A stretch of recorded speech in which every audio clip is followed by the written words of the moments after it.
My name is Tina.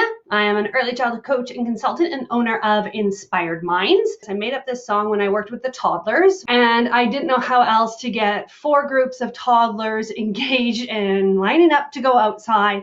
So on the spot, I made up this song, and it turned out to be a huge success. So I am going to share my Bums on the Wall song with you today. This is kind of a hip hop rap song for kids, so please excuse the horrible singing and the weird dancing, but remember, we are early childhood educators and we love to dance like toddlers. Really, really simple here. You want to say, okay, everybody, ready? Here we go. Yo, bums on the wall, yo, bums on the wall, yo, everybody put your bums on the wall. Get low now, get low now. Bring it up now, bring it up now.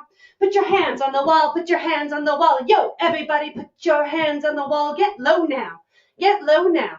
Bring it up now, bring it up now.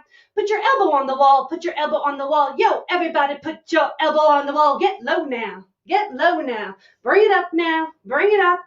And then you can keep going with different body parts. So that is called Bums on the Wall. It is one of my most popular songs to sing. I hope you enjoyed it, everyone. Stay safe, be healthy, and we will see you next time. Take care, everyone.